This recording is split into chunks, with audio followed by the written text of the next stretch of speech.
د لوړو زده کړو وزارت لخوا کونړ کې په دغه درې ورځني علمي او ښوونیز سیمینار کې د سید جمال الدین افغان پوهنتون او د پوهنې ریاست د اړوند ولسوالیو د انکشاف مسلکي استادانو ګډون کړی د کونړ سید جمال الدین افغان پوهنتون مسؤلینو په خبره دا سیمینار ځکه په لار اچولې څو د 1404 لمریز کال د 12 ټولګیو فارغین د کانکور په ازموینو کې له ستونزو او خنډونو سره مخ نشي. د 1404 هجري شمسي کال د کانکور د نوي ګډونوالو لپاره د لوړو زده کړو وزارت د هدایت په اساس باندې په ټولو دولتي پوهنتونونو کې د عامه پوهاوي لپاره ورکشاپ دایر شوی دی چې په همدې سلسله کې د سید جمال الدین افغاني پوهنتون رهبري وکولای سولی چې د کونړ د معارف د مسؤلینو کوم چې په ولسوالیو کې د انکشاف مسلکي په نامه سره دي را هرې ولسوالۍ ځینې درې کسان راوغوښتل او په پوهنتون کې ورته 3 ورځنیز ورکشاپ برابر کړو تر څو په دې ورکشاپ کې موږ دوی ته عامه پوهاوی ورکړو او دوی بیا هغه د ولسوالۍ فارغ محصلانو ته انتقال کړي. بل لور ته د دې سیمینار ګډونوال د لوړو زده کړو وزارت له رهبرۍ مننه کوي چې کونړ کې دا ډول علمي او ښوونیز سیمینار په لار اچولې.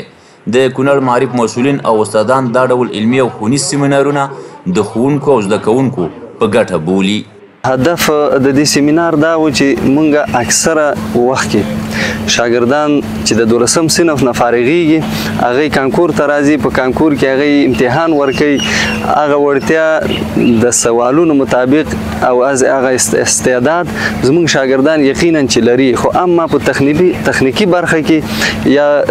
د خانو تورول شو یا سم پانځه انتخابول شو په دې کې زموږ شاګردان د ستونزو مشکلاتو سره مخ دي نو په دې اړوند باندې انکشاف مسلکي مرګري ورته معرفي شوی دی پوهنتون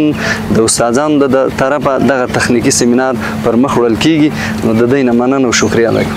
محترمه دغه سیمینار چې دی د لوړو زده کړو وزارت په چوکاټ کې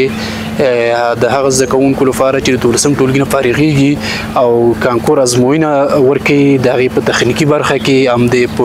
په عالي تحصیلاتو کې په پوهنتونونو برخه کې کوم پوهنځي نوي ایجاد شوي کوم نوي پرمختګونه رامنځته شوي د هغې څخه آګاهي او عامه پوهاوی دی